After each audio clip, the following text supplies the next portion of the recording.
Thank you very much. Thank you. Thank you very much, everybody.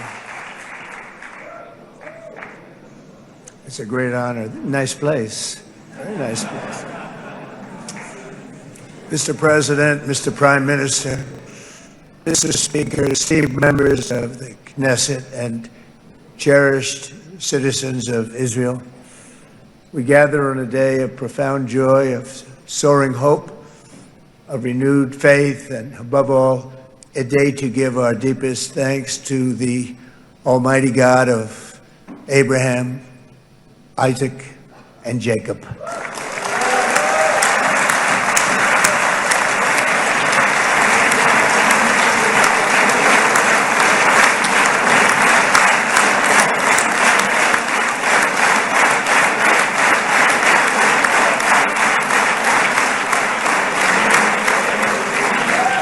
After 2 harrowing years in darkness and captivity, 20 courageous hostages are returning to the glorious embrace of their families, and it is glorious.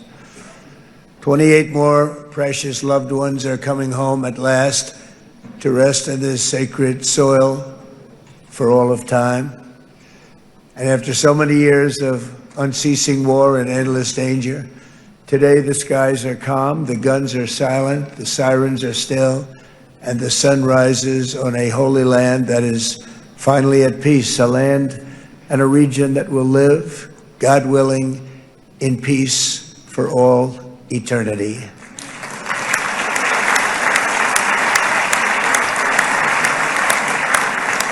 This is not only the end of a war, this is the end of an age of terror and death, and the beginning of the age of faith and hope and of God. It's the start of a grand concord and lasting harmony for Israel and all the nations of what will soon be a truly magnificent region. I believe that so strongly. This is the historic dawn of a new Middle East. I want to express my gratitude to a man of exceptional courage and patriotism, whose partnership did so much to make this momentous day possible. You know who I'm talking about. There's only one, Prime Minister Benjamin Netanyahu. Bibi, please stand up.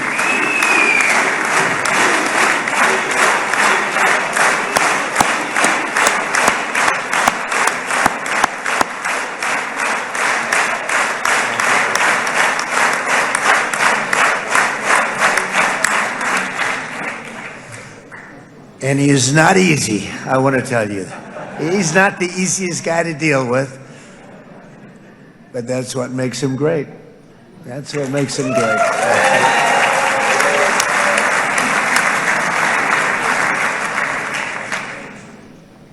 Thank you very much, baby. Great job.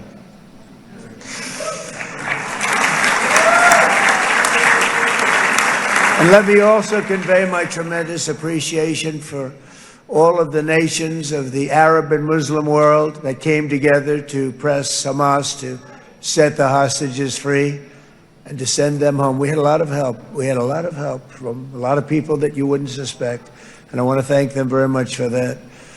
It's an incredible triumph for Israel and the world to have all of these nations working together as partners in peace.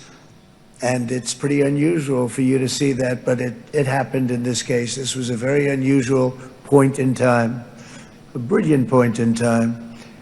Generations from now, this will be remembered as the moment that everything began to change, and change very much for the better. Like the USA right now, it will be the golden age of Israel and the golden age of the Middle East. It's going to work together. I'd like to thank several great American patriots for their invaluable help in getting something done that almost everyone thought was absolutely impossible. We were wasting our time. So many people said, "You're just wasting your time." But we weren't, because we had talented people working with us, and we had people that love your country, and frankly, people that love the region. They love the Middle East. I want to thank my friend Steve Witkoff.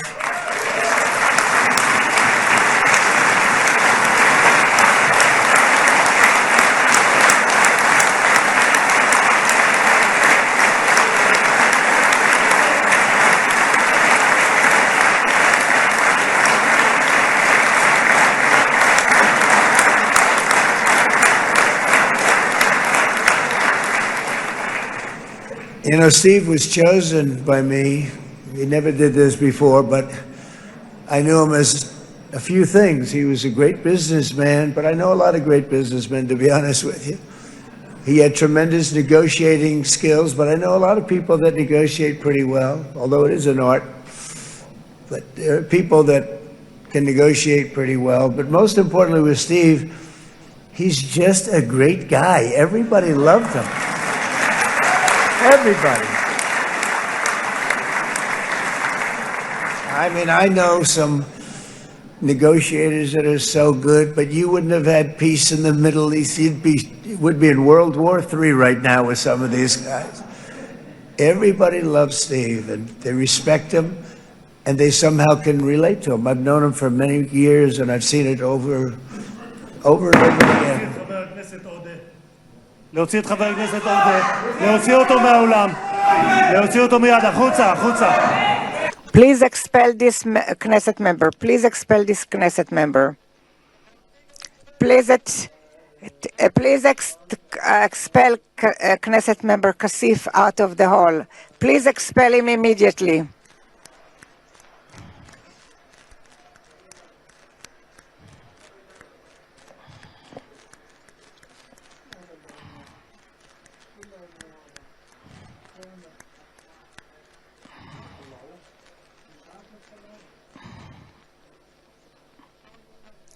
And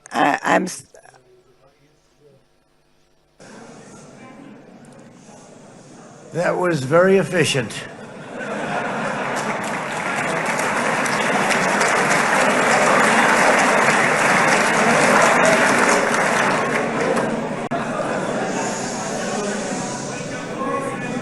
So back to Steve. He's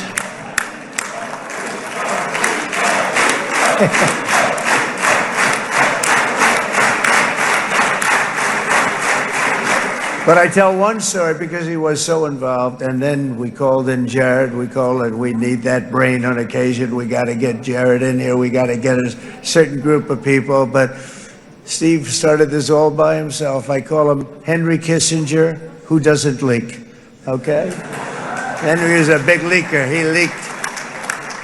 Steve doesn't leak. Steve just wants to get the job done. He wants to do what's right. But I'll give you just a quick story because, as you know, he's working on the war with Russia and Ukraine, a war that would have never happened if I were president. A shame. 7,000 young soldiers a week are being killed. More than that this last week. It's a shame. Should have never happened. But it did happen, and we won the race, and I took over this horrible war that's been raging, and I thought it would be easily settled. I thought it was a hell of a lot easier than doing what we just did very successfully with Israel and a lot of other people. But this came first, and we'll get that one. But I set up a meeting for him to meet with President Putin, thinking it would be a 15 or a 20-minute meeting. Steve had no idea about Russia, had no idea about Putin too much, didn't know too much about politics, wasn't that interested. He was really good at real estate, but he had that quality that I was looking for, and I didn't see it around in too many ways. And I set up the meeting with Putin, and I called. I said, is Steve finished yet? That was about a half an hour into the meeting. No, sir, he's not. He's still inside. This is in Moscow. I said, well, how's he doing? I don't know, sir. He's still inside. I called up an hour later. Let me speak to Steve. Sir, he's still with Putin. He's with President Putin. I said, wow, that's a long meeting, 1 hour. I called up an hour later, he was still with Putin. 3 hours later, he was still with Putin. 4 hours later, he started to get the word that he was going to be coming out soon. And in 5 hours, he came out. I said, what the hell were you talking about for 5 hours? And he says, just a lot of interesting things. We're talking about a lot of interesting things, including what he went in there for, but you can't talk about it for 5. You can talk about it for a certain period of time, and you know what you're getting. But that's a talent. That's a talent, where you can do that. Most people I'd send in, number one, they wouldn't be accepted. Number two, if they were, the meeting would last 5 minutes, and that's what happens with Steve. Everybody loves him. They love him on this side. They love him on the other side. And he really is. He's a great negotiator because he's a great guy. So thank you very much, Steve, very much.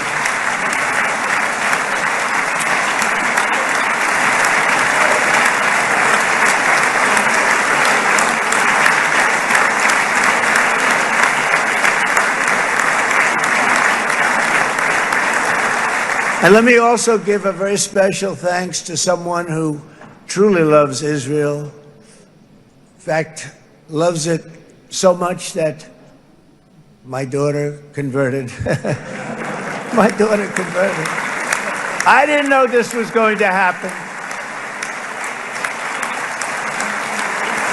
And Ivanka's here.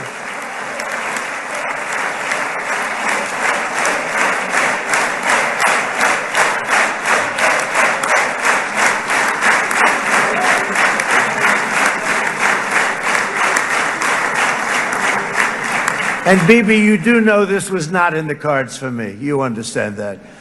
And she is so happy, and they are so happy. At least I think they're happy. If they're not, we have a big story, right? No, they have a great marriage, and they get along great. They're best friends. They have a very special relationship. But Jared has been so helpful. He really did something very special. He established the Abraham Accords with a group of very wonderful people. I like calling it the Avraham Accords because people that, right? Avraham. It's so cool. It's so much sort of nicer, you know, the Abraham versus the Avraham.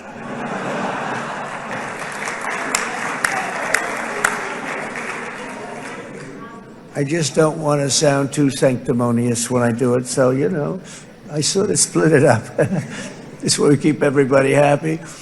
But we have some very great talent, and they have no excuses for anything that's taken place because we had some unbelievably good people working on this. And then you're going to add a man named Marco Rubio, who is also here. That's right.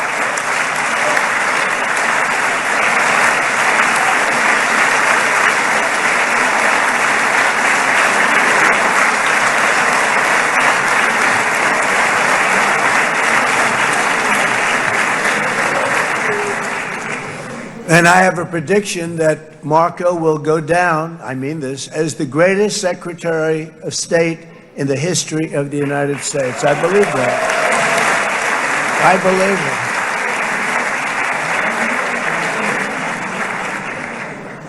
it. And he and I, you know, we really fought it out.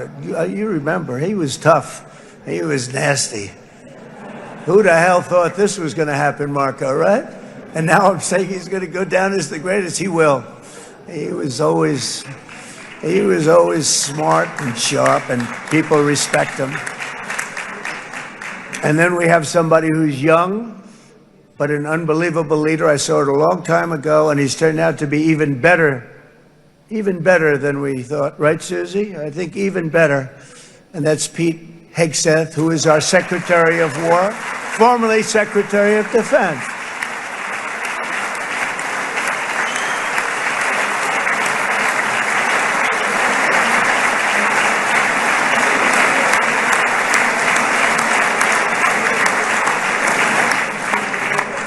And as you know, we decisively won World War I. We decisively won World War II decisively. And everything in between and everything before it, we won everything. And then they had the brilliant idea of changing the name from war, you know, it was war, to defense. And with that went a certain thinking. And we fought in a very politically correct way after that. We always had the strongest military, and now we have a stronger military than we've ever had before. Because of my first term, I've totally rebuilt the military, every aspect of it.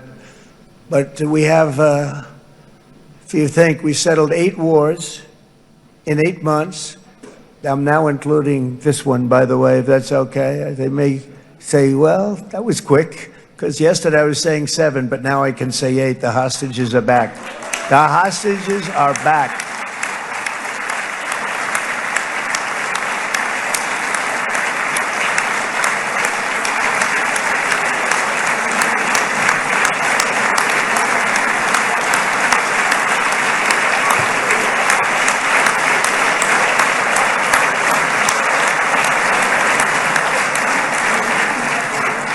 It is a good feeling. Isn't that nice to say? You know, I just said the hostage. First time I said the hostages are back. It feels so good to say it. But when you settle 8 wars in 8 months, that means you don't like war. Everyone thought I was going to be brutal. In fact, I remember Hillary Clinton during a debate, she said, look at him, he's going to go to war with everybody. He said, he's got a personality that's all about war. No, and my personality actually is all about stopping wars, and it seems to work. It seems to work.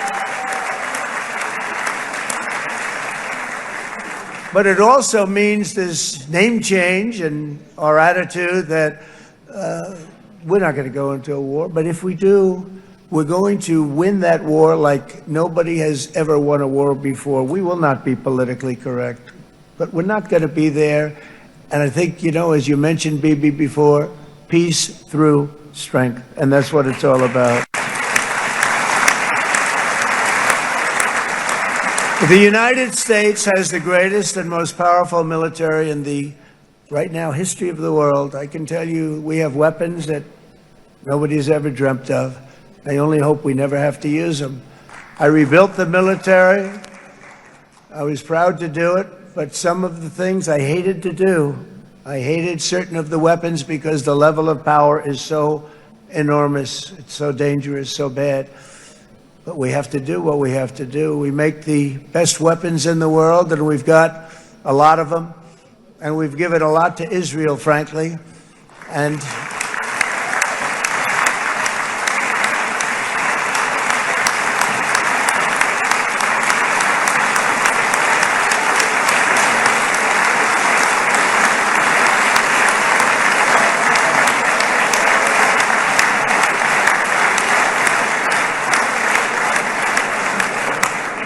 I mean, Bibi would call me so many times, can you get me this weapon, that weapon, that weapon? Some of them I never heard of, Bibi, and I made them. But we'd get them here, wouldn't we? And they are the best. They are the best. But you used them well. It also takes people that know how to use them. And you obviously used them very well. But so many that Israel became strong and powerful, which ultimately led to peace. That's what led to peace. So as we celebrate today, let us remember how this nightmare of depravity and death all began. 2 years ago, on the eve of the Simchat Torah holiday, thousands of innocent Israeli civilians were attacked by terrorists, and one of the most evil and heinous desecrations of innocent life the world has ever seen, the worst slaughter of Jews since the Holocaust. The cruelty of October 7th struck to the core of humanity itself. Nobody could believe what they were witnessing. The United States of America grieved alongside you, and we mourned for our own citizens who were so viciously taken that day. And to all the families whose lives were forever changed by the atrocities of that day, and all of the people of Israel, please know that America joins you in those two everlasting vows: never forget and never again.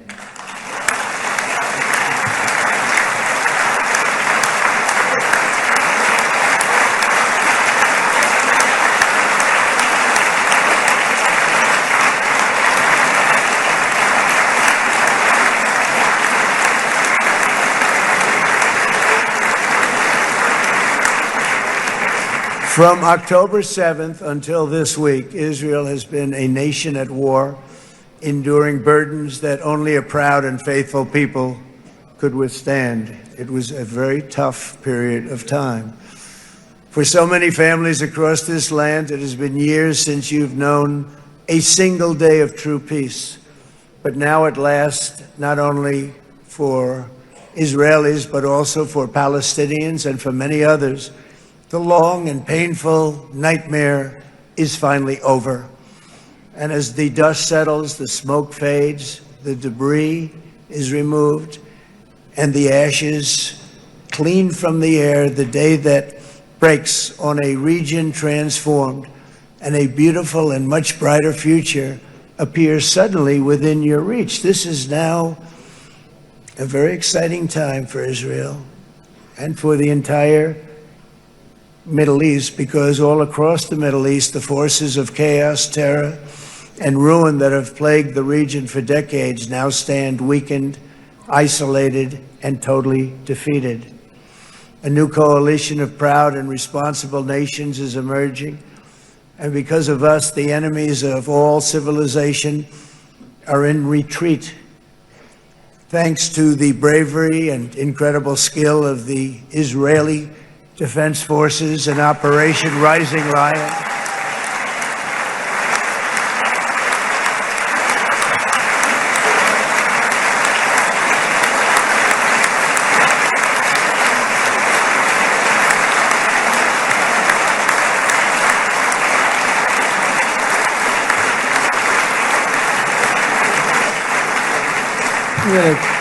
Guys, central casting. Let's put him in a movie. Look at him. Great job. And my people loved working with you.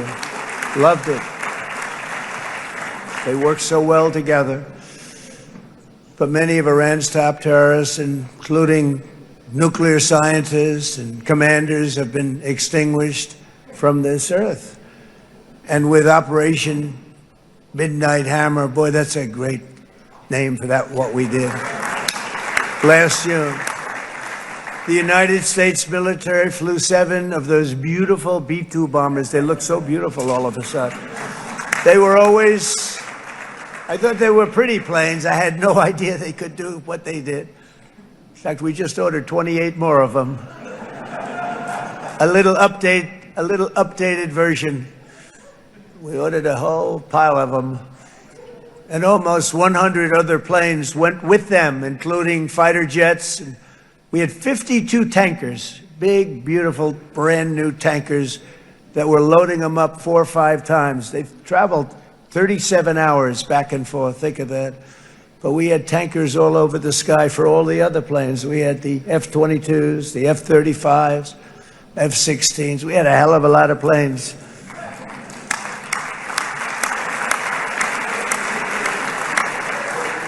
So we had 52 gas stations in the sky. That's what they call them. I'll tell you, I wouldn't want to be flying one of them. We have our great General Raisin Cain right here. General, stand up. This guy, what a general. Thank you.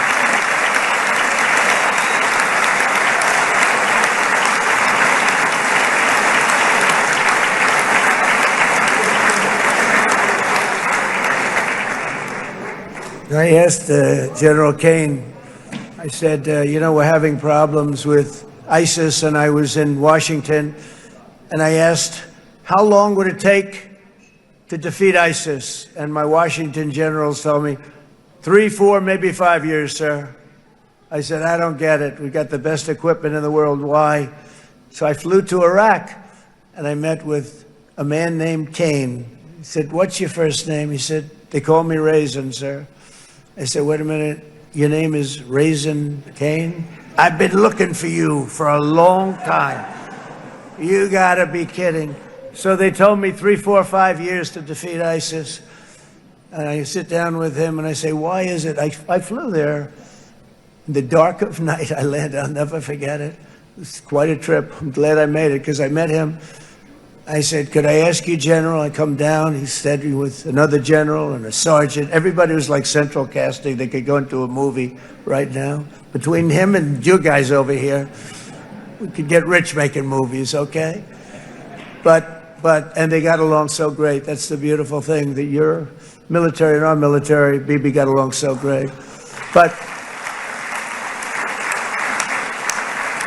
But I was told by the television generals in Washington, we have the best equipment in the world. Why is it taking so long? And they said, 4 years. I said, so let me ask you, Raisin, how long would it take you to defeat ISIS? Sir, we can do it in 3 weeks, but you'll probably have some time left over. I said, you got to be kidding. What the hell are you talking about? They said 4 years. I said, well, sir, look, it's not my place to say, but you're asking me the question. What you have to do is you hit him from the west, you hit him from the north, you hit him from the south, you hit him above, you hit him below. I said, so why didn't they do it? And he didn't want to speak badly of his superiors, which is hard to believe they were his superiors. Should have been the other way around a long time ago, because he's the one that did Operation Hammer. It was flawless. It was flawless. It was absolutely flawless. And I said, so you really think you can do it in 4 weeks? Yes, sir, 100%. You have to do it differently than they were doing it. They were using one base, and it was hundreds of miles away. And he says, we have all these portable bases all over the Middle East. And they didn't want to use them because they didn't want to offend the country where the portable, they wouldn't have even known what the hell the planes were going up, right? They wouldn't have known, but he said, no, they didn't want to defend anybody, offend anybody, and but we can do it in 4 weeks. I said, you sure about that? I'm going to call you back. I'll call you back on Monday. I'm going back to Washington. But you think 4 weeks? Yes, sir, I think we can do it in 4 weeks. We'll have time left over. So I call him on Monday. I say, you think you can do it? 4 weeks. I said, go ahead and do it. He did it. I'll tell you, he did it in 4 weeks, less than 4 weeks. So, General, stand up, please. Again, this is a real general. This is not a television general. He doesn't want to go on television.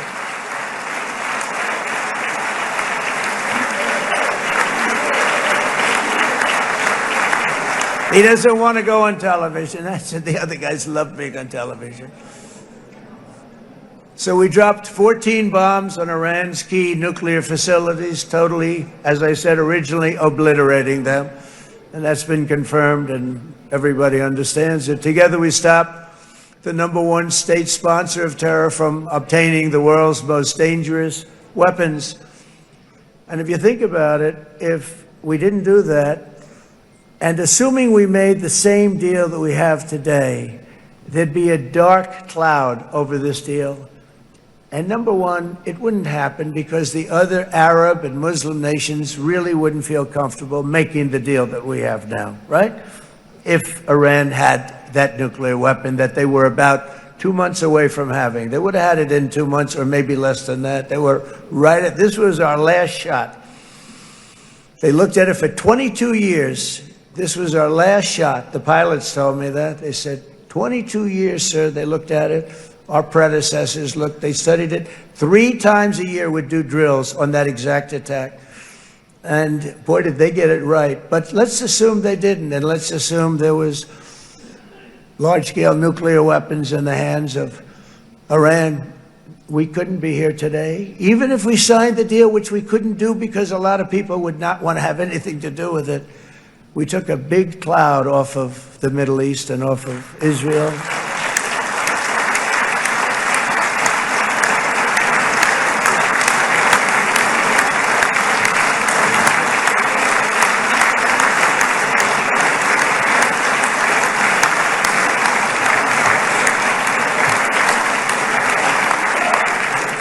And it was my honor to help. But isn't it true, though, that can you imagine the same, let's assume, Bibi, the same documents, we had everything the same, but you had somebody out there that was, in the opinion of everybody, all-powerful in the Middle East. They took a big hit, didn't they? Didn't they take a big hit? Boy, oh boy. They got it from one side, from the other. And you know, it would be great if we could make a peace deal with them. And I think that's made. Would you be happy with that? Wouldn't it be nice, I think?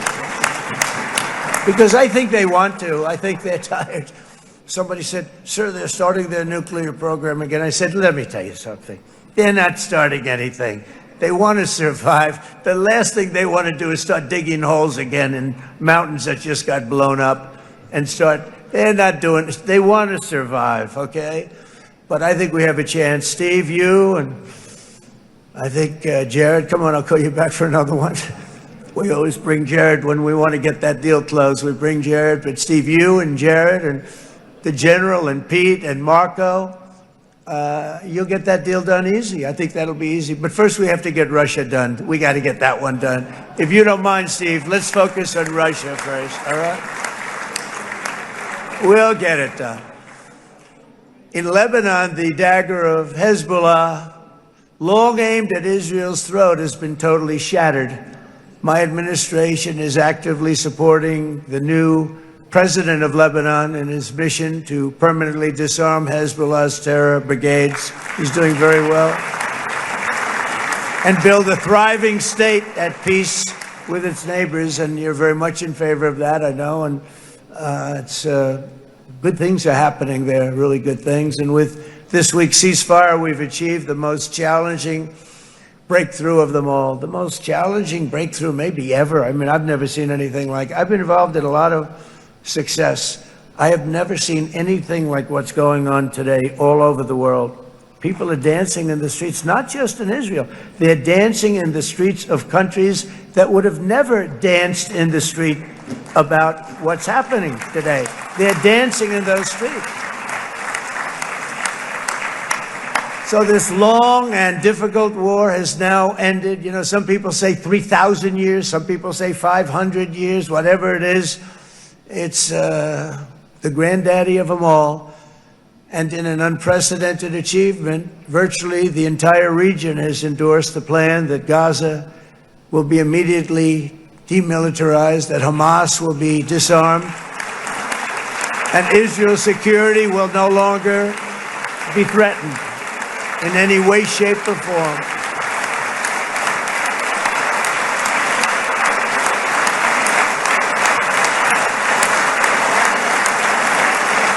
So Israel, with our help, has won all that they can by force of arms. You've won. I mean, you've won.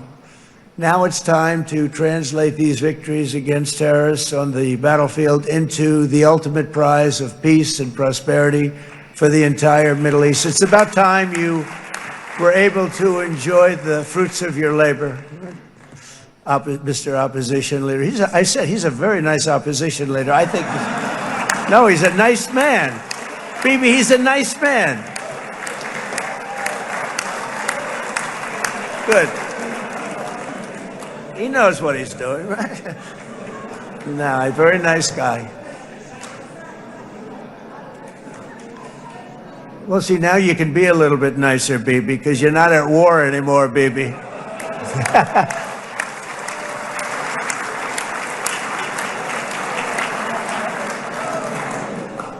But only by embracing the opportunities of this moment can we achieve our goal of ensuring that the horrors of recent years will never happen again. You don't want to have to go through this again.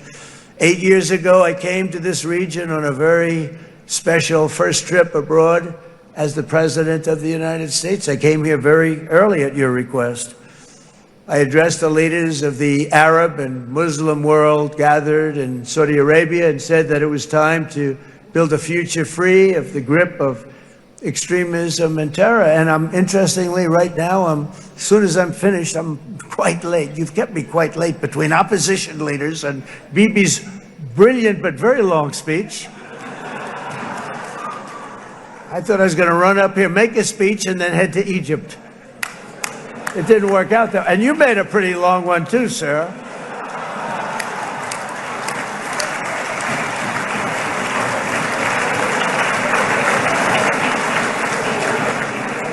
But I liked what you all said. It could be worse. Supposing on top of it, I didn't like what you said. That would be no good, Ron, would it? Ron, you did a great job, by the way, Ron.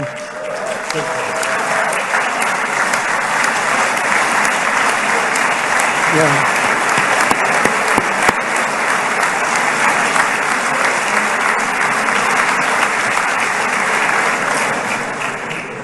So I'm going to be meeting, actually, in a little while, I'm going to be meeting with the most powerful, the richest nations, really, in the world, although now, with the tariffs, the United States is by far the richest nation in the world, as you probably have been reading. But the richest nations, most powerful nations tremendous, headed by some tremendous people in many cases. Some cases I wouldn't say necessarily I would endorse, but I will tell you some incredible people that really helped us make this all possible. So I'll be going there. I'll be quite late. They might not be there by the time I get there, but we're going to give it a shot. But the journey we started back then led to the crushing defeat of the ISIS caliphate, to the monumental Abraham Accords, and ultimately to the historic ceasefire this week, in which many of those same nations really played a very pivotal role, I have to tell you. Steve will tell you that. Jared will tell you that. Together, we've shown that peace is not just a hope that we can dream about. It's a reality we can build upon day by day, person by person, and nation by nation. And because of that, the Middle East is finally ready to embrace its extraordinary potential. You have extraordinary potential in this region. It should now be clear to everyone throughout the region that decades of fomenting terrorism and extremism, jihadism and anti-Semitism have not worked. They haven't worked. They've been a disaster. They've just killed. They've killed. They've backfired completely and totally. They've just totally backfired. Everything that you thought, take it worst case, it's turned out to be worse than that. They have not worked. From Gaza to Iran, those bitter hatreds have delivered nothing but misery, suffering, failure, and death. They've served not to weaken Israel, but to annihilate the very forces that did the most to foment this hatred. And it's really, everybody that's tried it has become irrelevant. Meanwhile, we've seen those nations that set aside their differences, reached across ancient divides, and pursued engagement are now among the most successful in the region. They're getting along with Israel, and they're doing great. And I can tell you the 4 nations that joined the Abraham Accords early on, and you'd all be doing me a favor, and I'm going to be saying this in a little while to some other friends, would love you all to, is this right, Jared? Join up in the Abraham Accords. We have to join up and get together. You can have that whole thing filled out. We had a very weak administration, worst president in the history of our country by far. And Barack Obama was not far behind, by the way.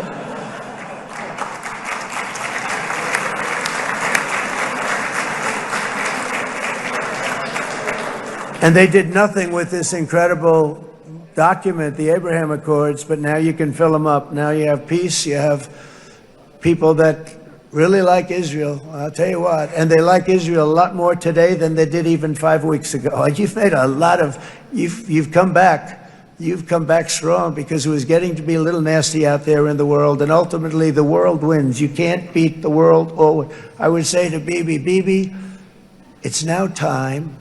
And he understood it better than anybody, because ultimately, the world's a very big place. And I've said a lot. I said, this piece of land is very small. It's unbelievable what you've done with that tiny, you look at a map even of just not the world, the Middle East, and you have this little dot. And think of what you've done. It's incredible. It's incredible.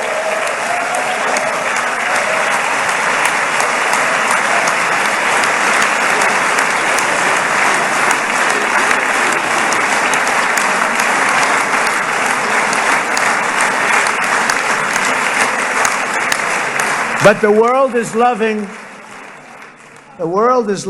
Israel again. And I said to Bibi, the world is big and it's strong. And Ron, ultimately, the world wins. And we don't have to worry about that now. But there was getting to be a period of time over the last few months, the world wanted peace and Israel wanted peace. Everybody did. Everybody did. And what a victory it's been, right? What a victory it's been. If you would have gone on for 3, 4 more years, keep fighting, it was getting bad. It was getting heated.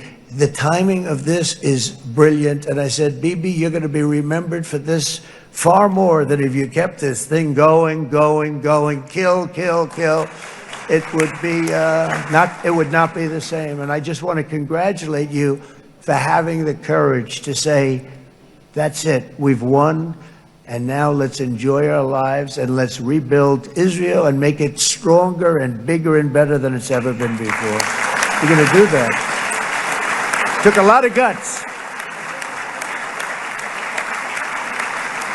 And the choice for Palestinians could not be more clear. This is their chance to turn forever from the path of terror and violence. It's been extreme, to exile the wicked forces of hate that are in their midst. And I think that's going to happen. I've met some people over the last couple of months that want to see it happen very much. And after tremendous pain and death and hardship, now is the time to concentrate on building their people up instead of trying to tear Israel down. We don't want that to happen again.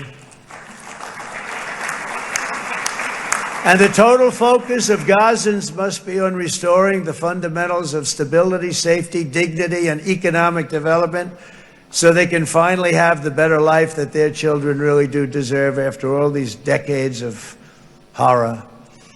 I intend to be a partner in this effort in the sense that we're going to help and we're going to do something that became unbelievably popular. Everybody wants to be on it. It's called the Board of Peace. Okay, how about that? Is that a beautiful name? Like a board of peace.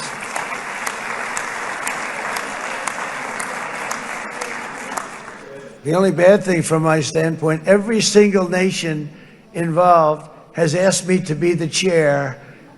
And I'll tell you, I'm very busy. I didn't count on that. But you know what? If we do it, we'll do it right. And we have unbelievable power and wealth, because you're going to need wealth. You're going to need wealth to rebuild things. And they have wealth like few people have wealth. I want to thank the Arab and Muslim nations for their commitment that they've made to support a safe rebuilding of Gaza and beyond. I have many Arab countries, very wealthy countries, that came up and said, we'll put up tremendous amounts of money to get to rebuild Gaza. And I think that's going to happen. The power, they want dignity, they want to come forward, and they want to say, and I want to say who they are, because what they're doing is going to be, I think, something that you're going to be very impressed with, Bibi. And you need that. You need the kind of economic power that they have, and they want to see it work. And they want to see it be safe, and they want to see it be good for Israel, too. And as much money as it will be, and it's a lot, as you can see, it's a lot. For these countries, it's relatively little relative to their worth. It's really a lot of money like most people could never even conceive. But for these countries, it's not that much, especially because it ensures success and stability in the Middle East, which is what they want to see. So many of them will be with us in Egypt in a little while, I think. I'm not sure. They may be gone. They may have taken their Boeing 747s and left. I said, what kind of a plane do you fly? 747. I said, that's a large plane. No, they may have. Steve, do you think they've left on their their brand new Boeing 747s? Or I don't know. We're going to find out soon. It's going to be a big story. There'll be 2 people left, and they'll be the 2 poorest ones.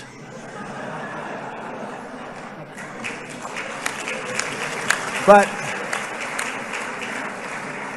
it will be the wealthiest and most powerful group of nations. So the group that we have assembled, that's waiting for us, is the wealthiest and most powerful group ever assembled at one time. There has never been a group like this. And they're only looking for good. They want good. They're going to do good. And as those commitments are made, I'm going to let the world know who's doing it, because they really deserve to get the credit. And some of them probably won't want the credit, but they deserve it. It's more obvious than ever that the productive and responsible nations of this region should not be enemies or adversaries. You should be partners and eventually even friends, and that's what's going to happen. I know it. Together you can stand against the forces of chaos. Yeah, you go ahead. That's an important point.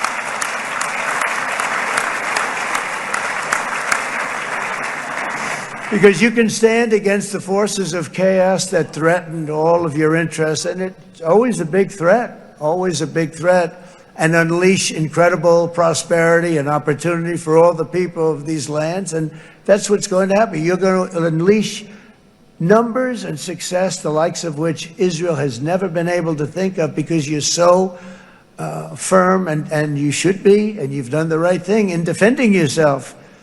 You're not going to have to worry so much about it. You've won, and now you can build, and you can do things that you never even thought possible. When you put that genius into doing something else, it's going to be something it's going to be a miracle. The miracle in the desert, it's going to be amazing. And it already is in a true sense. But it'll be wonderful when you can spend time thinking about other than war and defense and offense also. To that end, it's my firm hope and dream, frankly, that together the Abraham Accords will turn out to be everything that we thought they would.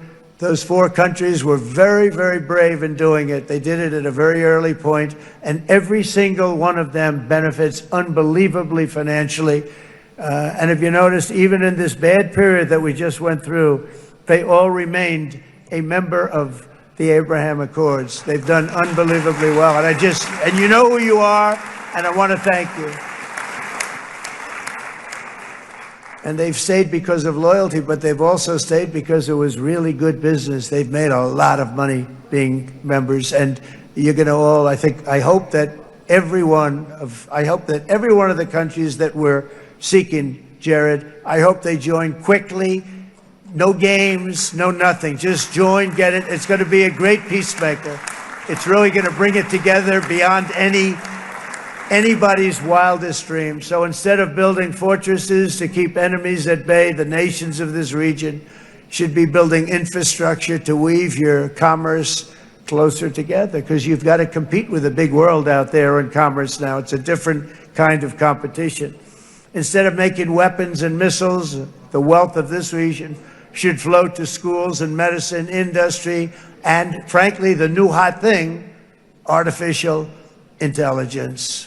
It's a lot of intelligence they're going to have to be thrown off to pay back these sums of money that they're doing.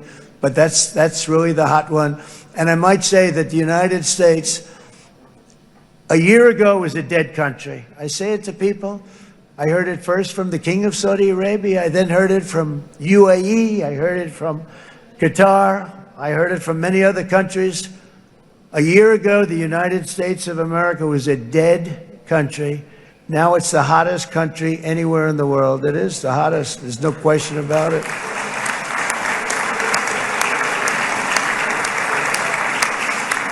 In fact, if you go back a year ago, before the election, although once we had November 5th, we became hot because people got it. I would say November 5th was a time that we became really hot. But once you go back a couple of years, if I were in charge and the country was doing what they, nobody was going to ask me to speak.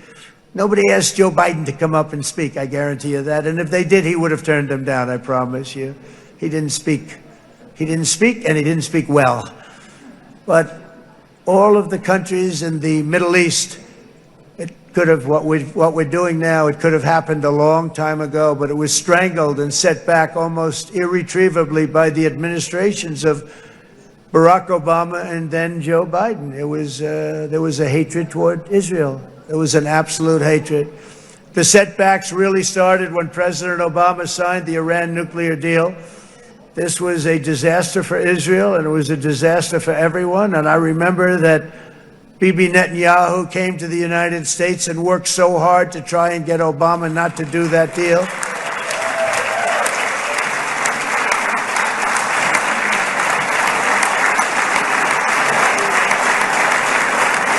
He worked so hard. But it was like talking to a wall. I remember him telling me it was like talking to a wall. They wanted to go with Iran. They chose Iran, frankly, over a lot of other good nations, but specifically Israel.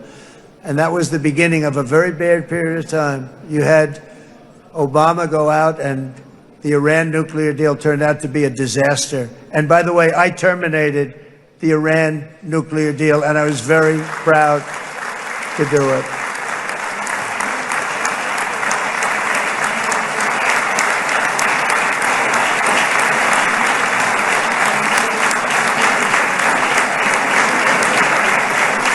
Yet even to Iran, whose regime has inflicted so much death on the Middle East, the hand of friendship and cooperation is open. I'm telling you, they want to make a deal. That's all I do in my life. I make deals. I'm good at it. I've always been good at it. And I know when they want. Even if they said, we don't want to make a deal, I can tell you they want to make a deal. All right, they do. They want to make a deal, and we're going to see if we can do something, because this is crazy what's happening, and we're not going to have this anymore. Neither the United States nor Israel bear the people of Iran any hostility. We merely want to live in peace. We don't want any looming threats over our heads, and we don't want to even think in terms of nuclear destruction. It's not going to happen, never will happen. There's nothing that would do more good for this part of the world than for Iran's leaders to renounce terror, stop threatening their neighbors, quit funding their militant proxies, and finally recognize Israel's right to existence. They have to do that. They have to do that. And to Iran, and as you know, this is not said out of weakness. There's no weakness. But I'm going to say this, that we are ready when you are, and it will be the best decision that Iran has ever made. And it's going to happen. It's going to happen. And they're good people. I know a lot of Iranians in the United States. They're good people, smart, hardworking people. They don't want to see what's happened to their country. The story of fierce Israeli resolve and triumph since October 7th should be proof to the entire world that those who seek to destroy this nation are doomed to bitter failure. The state of Israel is strong, and it will live and thrive forever.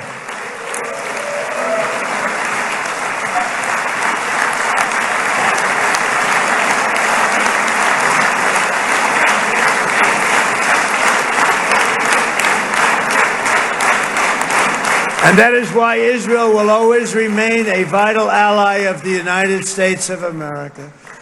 Israelis share our values, field one of the world's most powerful militaries. You really do. You have an amazing, what a job you've done. And have one of the most innovative economies on earth. Those are just a few of the reasons why I'm proud to be the best friend that Israel has ever had. And they all say it in the White House. They all say it. I guess it's true because everybody says it, baby. You said it today. Thank you. But as president, I terminated the disastrous Iran nuclear deal, and ultimately I terminated Iran's nuclear program with things called B-2 bombers. It was swift, and it was accurate, and it was a military beauty. I authorized the spending of billions of dollars, which went to Israel's defense, as you know. And after years of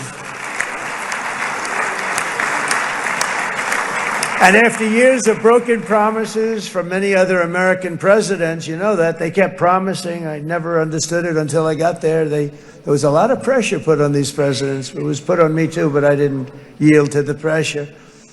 But every president for decades said, we're going to do it. The difference is I kept my promise and officially recognized the capital of Israel and moved the American embassy to Jerusalem.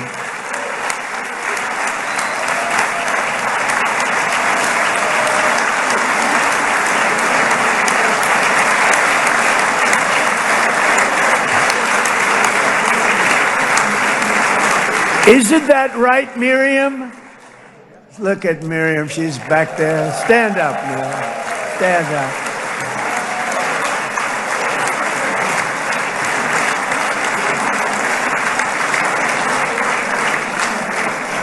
Miriam and Sheldon would come into the office. They'd call me.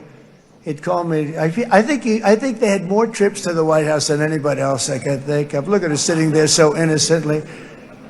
She's got $60 billion in the bank. $60 billion. And I think she's saying no more. And she loves Israel, but she loves it, and they would come in, and her husband was a very aggressive man, but I loved him. He was a very aggressive, very supportive of me. And he'd call up, can I come over and see you? I say, Sheldon, I'm the president of the United States. It doesn't work that way. He'd come in with the... But they were very responsible for so much, including getting me thinking about Golan Heights, which is probably one of the greatest things to ever happen to Israel.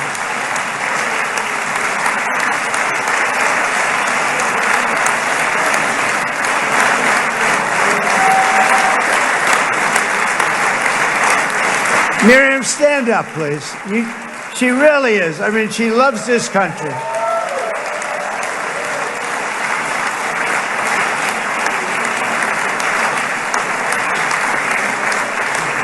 She loves this country. Her and her husband are so incredible. We miss him so dearly. But I actually asked her, I'm going to get her in trouble with this, but I actually asked her once, I said, so Miriam, I know you love Israel. What do you love more, the United States or Israel? She refused to answer. That might mean Israel, I must say. We love you. Thank you, darling, for being here. That's a great honor. Great honor. She's a wonderful woman. She is a great woman. I've always stood for the people of this community, and I always will. I'll always be with you. I'm always going to be with you. I guess maybe something could happen to change my mind. Somebody that's really stupid gets into office and wants to do really bad things, but that's about it. We don't think we're going to have that happen. I hope we're not going to have that happen. And this man is a good man right here. These two men are good men right here.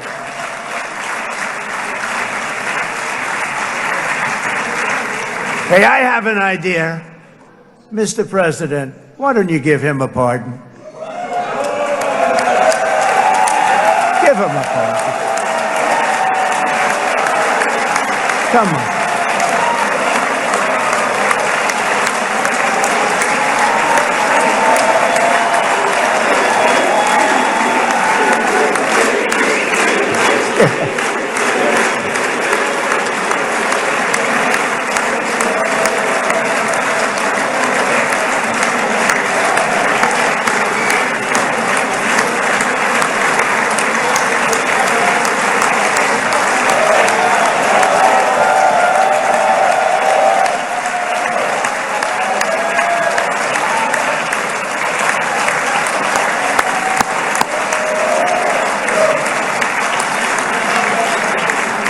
By the way, that was not in the speech, as you probably know.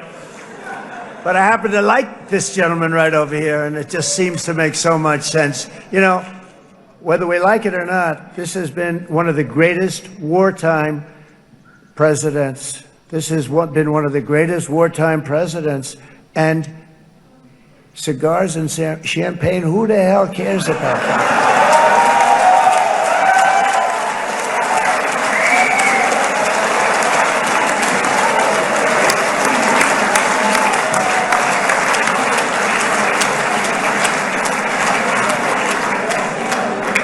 All right, enough controversy for the day, right? Actually, I don't think it's very controversial. So, you know, I mean, I see so popular. You are a very popular man. You know why? Because you know how to win.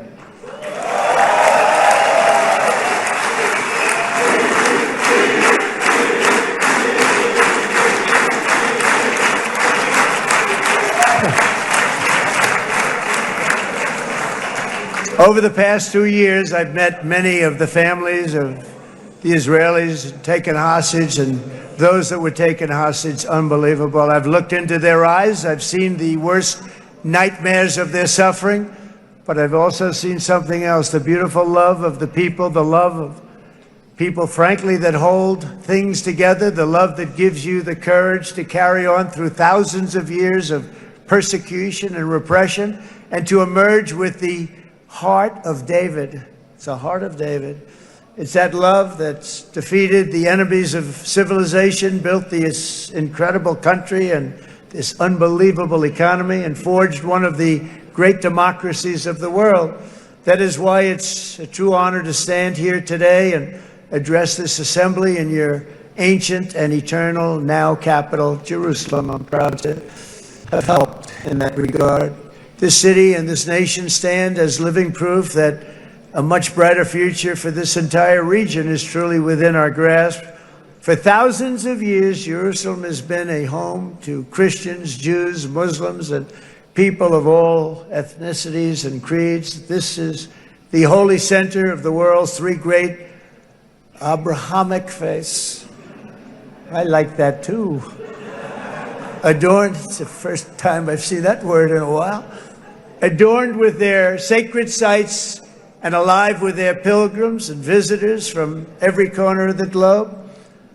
But here between the Western Wall, the Temple Mount, and the hill called Calvary, people of every faith and background live, work, pray, serve, and raise their families side by side, and they do it with love. This example is just one of the modern miracles that Israel has given to the world. And just in closing, the leaders in this chamber know better than anyone else the challenges of this harmony, and it's been easily won. No, it hasn't. It has not been. It's been so tough, but it has been, some say, a miracle. What you've done is a miracle. Look at your size. Look at your chances when it all started. And you know, if you think about it, you are safer today, stronger today, and more respected today than at any time in the history of Israel. Think of it. People used to say it wouldn't exist. They don't say that anymore, do they? Yet if safety, security, and coexistence can thrive here in the winding alleys and ancient paths of Jerusalem, then surely peace and respect can flourish among the nations of the broader Middle East. The God who once dwelled among his people in this city still calls us, in the words of Scripture, the turn from evil and do good, to seek peace and pursue it. So he still whispers truth into the hills and knolls and valleys of his magnificent creation, and he still writes hope into the hearts of his children all over the world. And that is why even after 3,000 years of pain and conflict, the people of Israel have never given up from the threats of Zionism, from all sorts of threats. You want the promise of Zion. You want the promise of success and hope and love and God. And the people of America have never lost faith in the promise of a great and blessed future for all of us. From the very first day that modern Israel was founded, we have stood together through thick and thin of setbacks, and through victory and defeat, through glory and heartache. We have built industries together. We have made discoveries together. We have confronted evil together, and we have waged war together. And perhaps most beautifully of all, we have made peace together. And this week, against all odds, we have done the impossible and brought our hostages home.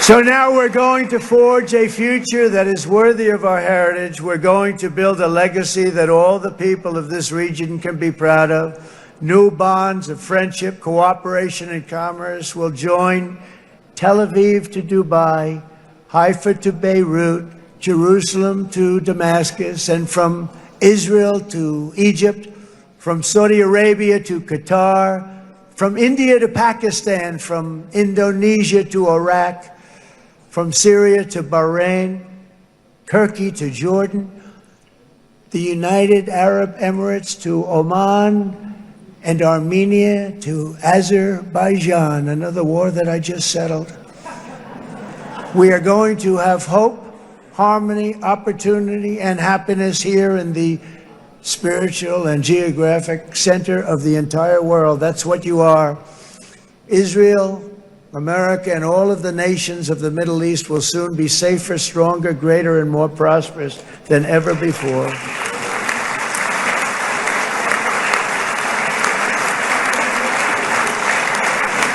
And I want to thank you all once again for this exceptional honor. This has been truly an honor. It's seldom that a president is invited to do this. And I love Israel. I'm with you all the way. You will be bigger, better, stronger, and more loving than ever before. Thank you very much. God bless you. God bless the United States of America. And God bless the Middle East. Thank you, everybody. Good luck. Thank you very much. Thank you.